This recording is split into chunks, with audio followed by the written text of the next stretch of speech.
Let's get into it now. A spoiler-free movie review of K-pop Demon Hunters. I was unaware how much I was just going to instantly love this movie.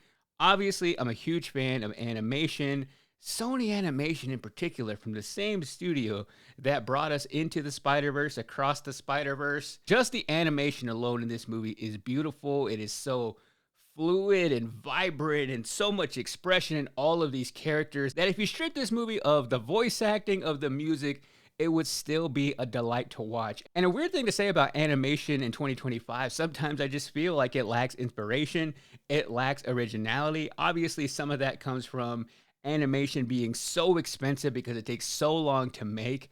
But if you are going to make a movie that really stands out, you have to commit to giving us something visually that we haven't seen before. And Sony is really great about doing that. And the reason I love this movie so much, just on an animation standpoint, is because I feel like this is a movie I wish I grew up with. And growing up in an era in the 90s and 2000s where there were so many movies that had so much artistic thought put into them that we don't really get right now, that I feel like some young people are being robbed of that. With movies like this, I think, oh, this is going to be a nostalgic movie for a kid in 10 to 15 years. Where you remember something really good you watched as a kid, you go back and watch it because it's so nostalgic.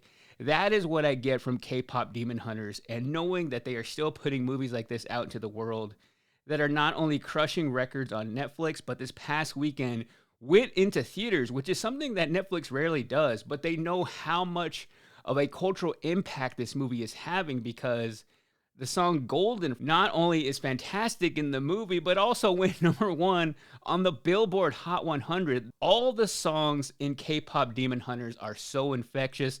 I'm still singing, "You're my soda pop, you're my soda pop." Golden just has this very massive feel to it. And it's really hard to make a music movie because not only do you have to make the story compelling, the music has to be good because the movie is about a K-pop band named Huntr that is at the top of their game. They're selling out stadiums. They have a massive fan base. They are also demon hunters. They come from a lineage of people who have been not only entertaining audiences, but also killing demons with their voice. So you have Rumi, Mira, and Zoe, who are all unique in their own way, much like you would find in any K-pop or pop band. And they are so close to reaching the final stage in their journey as demon hunters. And all is going well until they have to face off against a rival boy band, the Saja Boys, whose members actually happen to be demons. So you have these two pop forces fighting against each other.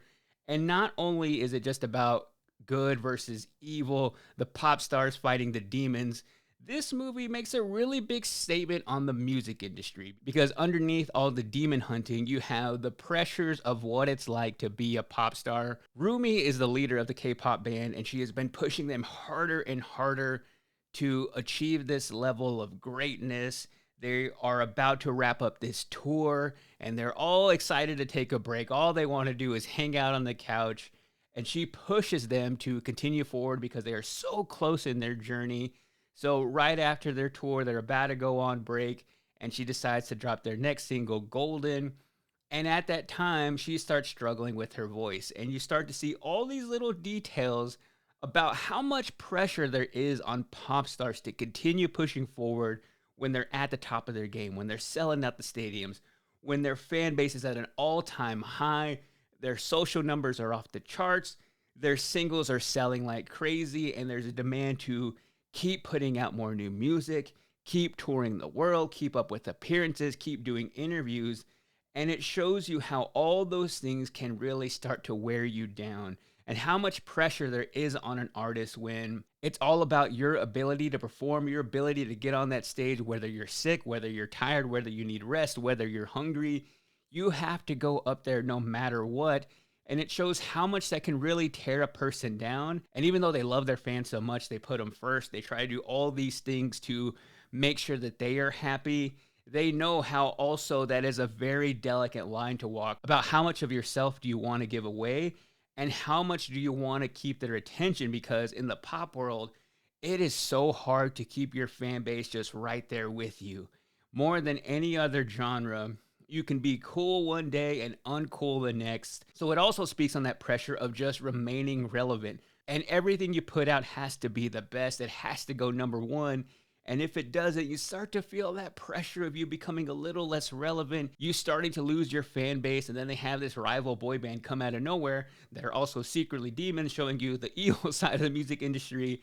And suddenly they are all fighting for attention, which is all what it means to be a pop star. You're just fighting for people's attention. And in this case, they're also fighting to keep their fans safe and keep the entire world safe from all of these demons. I really love that over the weekend they decided to put this movie into theaters and have these sing-along screenings, because I think that is what movie theaters really need to lean into more to get people engaged. That is something that you can't get from watching at home. Because I think I see this debate online all the time of like, why would I go to a movie theater when I have a big screen TV and I have a big sound system at home? You know what you can't get at home? You can't get community. And seeing K-pop Demon Hunters in a room full of people who are all there that already know these songs, because like I mentioned earlier, all these songs are so catchy, to go into an environment like that with all these like-minded fans, you can't get that at home. You can't get that community of going into a theater of strangers to sing along to a movie that you've all spent time with and love now, and you all have this shared experience in this room and then leave there completely changed because of it. So I think we have seen in the past year or so movie theaters really start to embrace that more. Maybe it got a little bit out of hand with the Minecraft screenings of people losing their crap, so I don't think they want another chicken jockey situation with every movie like this that has viral success.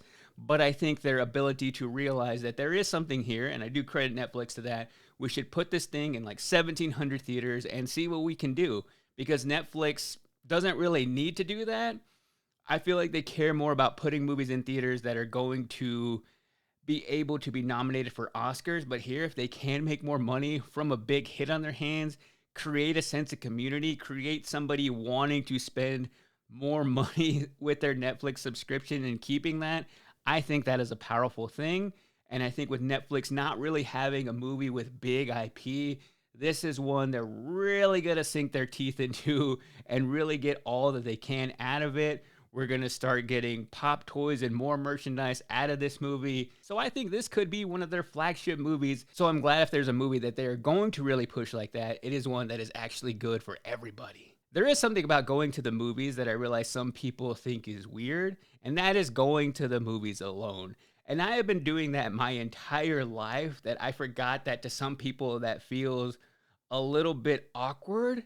But I am here to tell you, if you are a fan of a movie and want to go see it in theaters, don't think twice about going to the movies alone. And I know how weird it can feel. You think everybody's looking at you.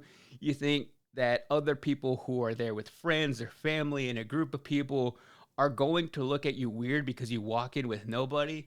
Don't even think about that. Nobody cares. You feel these eyes on you, but they are not there. If you want to go experience a movie in theaters and you're worried about being a weirdo going alone, don't even think about it that way, because what you're going to find is that most everybody keeps it themselves. Nobody second guesses it, and you're robbing yourself of that experience.